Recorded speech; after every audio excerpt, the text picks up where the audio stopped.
Começa agora o podcast Massas, editorial do Jornal Massas, número 753, de 23 de novembro a 6 de dezembro de 2025. América Latina nos marcos da crise mundial. As tarefas da vanguarda com consciência de classe.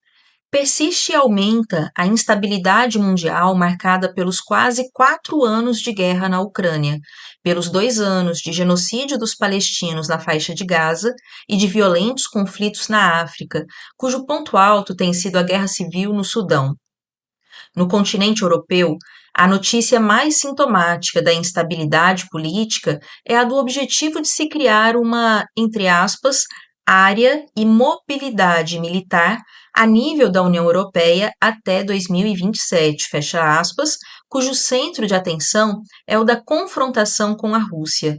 Na Ásia, o novo governo japonês da primeira-ministra Sanae Taikachi dá continuidade ao rearmamento do país e se declara disposta a enfrentar a China no caso desta atacar Taiwan, de forma que se colocou como porta-voz dos Estados Unidos na região. Na América Latina, destaca-se a ofensiva militar do imperialismo norte-americano contra a Venezuela e a Colômbia. De conjunto, a escalada militar e as guerras são expressões das contradições e decomposição da economia mundial. A maior potência, os Estados Unidos, estabeleceu sobre o governo Trump um plano geral de defesa de seus interesses mundiais afetados pelo declínio da economia norte-americana. Quanto à América Latina, a estratégia se concentra em amplas ações para obstaculizar e deter a penetração dos capitais chineses. Certamente, trata-se de uma estratégia geral, mas que se concretiza nas particularidades das relações existentes em cada região do mundo. O cerco à Venezuela e Colômbia indica confrontação com os obstáculos mais imediatos à dominação norte-americana, obstáculos existentes no terreno das relações capitalistas de produção e comércio. Tornou-se cada vez mais intolerável a existência de governos nacionalistas, ainda que não ofereçam perigo à ascendência dos Estados Unidos. O conflito que se estende desde a implantação do regime chavista na Venezuela se potenciou no último período com a integração de países latino-americanos com a China, por meio do comércio e dos investimentos.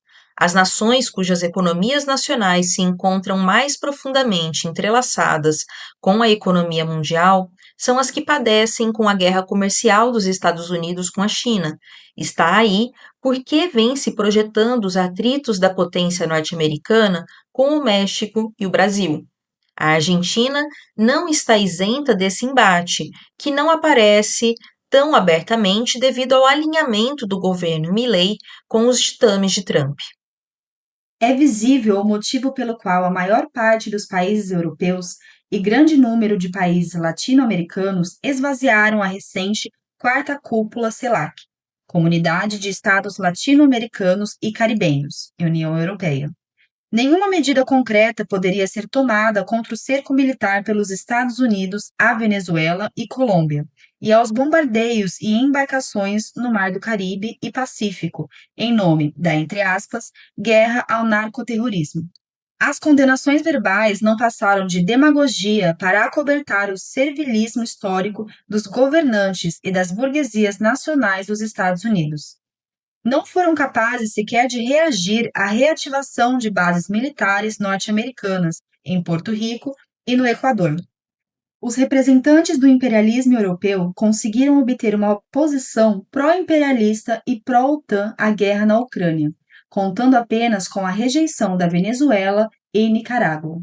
Trump tem sido explícito na exposição da intenção dos Estados Unidos de derrubarem o governo de Maduro e enfraquecerem o governo de Petro. Vem impondo um alinhamento por meio de governos vassalos do Equador, Peru, El Salvador, Costa Rica e, entre outros, sobretudo da Argentina. Conta agora com a possibilidade de incorporar o novo governo ultradireitista da Bolívia, impulsiona a oposição de direita e ultradireita ao governo Lula, apesar de seu pseudo-nacional reformismo. A falência do governo Boric no Chile e a retomada do terreno político pela ultradireita e direita que disputará o segundo turno com a candidata do Partido Comunista, Janete Jara, favorecem a estratégia trumpista de um alinhamento anti-China. Aguarda-se com expectativa a decisão de segundo turno em 14 de dezembro.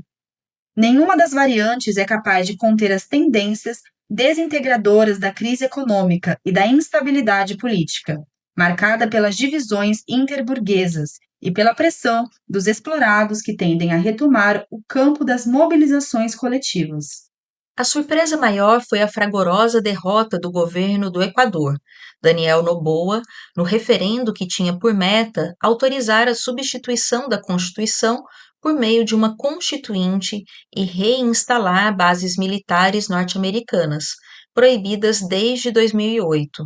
Em setembro e outubro, ergueu-se um movimento de massa contra a eliminação do subsídio ao diesel, a alta do custo de vida, a brutal repressão e o esmagamento dos direitos democráticos da população trabalhadora. Esteve à frente das mobilizações a Comunidade das Nacionalidades Indígenas do Equador, CONAIE. Tudo indica que a ação direta das massas influenciou o referendo como uma forma de condenar o governo antinacional e antipopular, capacho do imperialismo norte-americano. A resistência dos explorados equatorianos indica o caminho da luta dos oprimidos latino-americanos. A manifestação de jovens mexicanos no dia 15 de novembro, embora motivada por descontentamento generalizado, se chocou com o governo de Claudia Sheinbaum. A dureza da repressão mostra que se trata de um governo incapaz de dar resposta à gigantesca pobreza da maioria oprimida e reagir aos ataques de Trump. Na contramão da mobilização do Equador, na Colômbia, as Forças Armadas desfecharam uma operação a organizações que derivaram das Forças Armadas da Colômbia, a FARC, e do Exército de Liberação Nacional, ELN, matando 28 guerrilheiros. Os Estados Unidos necessitam concentrar a guerra comercial contra a China. Várias frentes de conflitos levam à dispersão de forças. Nesse campo amplo, destacam a continuidade da guerra na Ucrânia e a dificuldade de impor a paz dos cemitérios na faixa de Gaza. A retomada da proposta de discussão do plano de paz para a Ucrânia causa desconfiança, devido ao fracasso da tentativa inicial. A resistência da União Europeia alimenta a indisposição do governo Zelensky de negociar sobre a base dos pontos que favorecem a Rússia. Logo mais, veremos se Trump aumentará a pressão norte-americana para que dessa vez avancem as tratativas. O Conselho de Segurança da ONU decidiu a favor da paz de cemitério de Trump para a faixa de Gaza. As abstenções da Rússia e China permitiram sua vigência. Aprovou-se a constituição de entre aspas, Conselho de Paz, com a participação de Estados-membros. A posição norte-americana foi a de que essa resolução poderia garantir o acordo de 9 de outubro. O fato é que Israel não pretende abrir mão da anexação da faixa de Gaza e da Cisjordânia. Suas forças armadas continuaram a provocar mortes massivas. O mais provável é que a instabilidade e as tendências ao confronto se mantenham.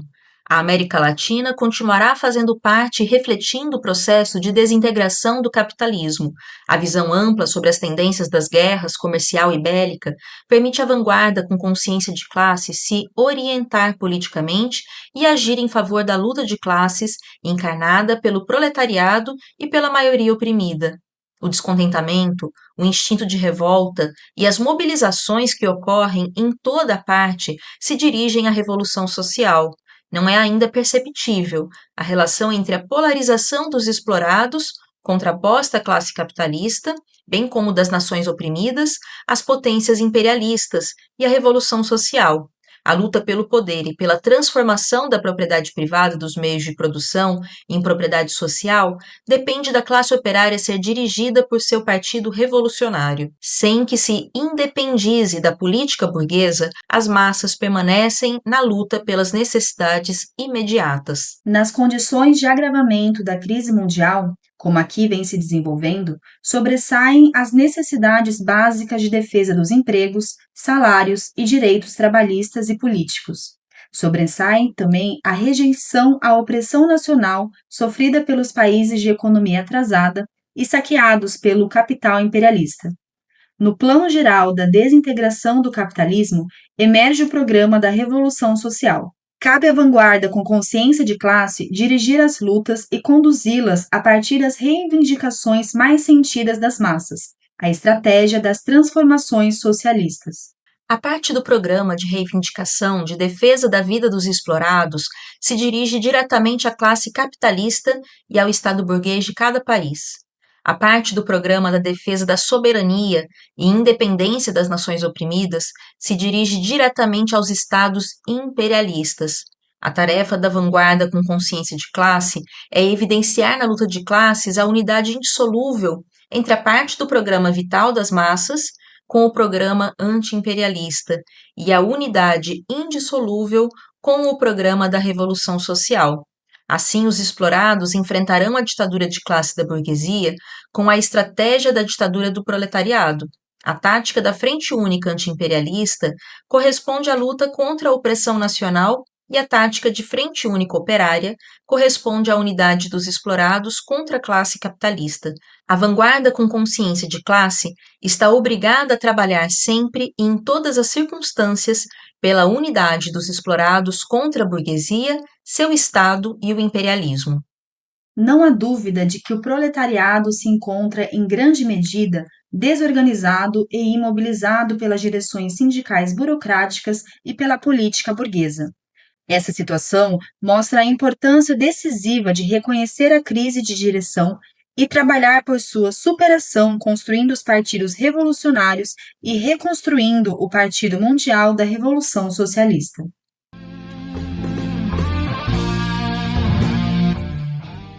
Esse podcast foi apresentado pelo Partido Operário Revolucionário, membro do Comitê de Enlace pela Reconstrução da Quarta Internacional. Para mais informações, acesse pormassas.org.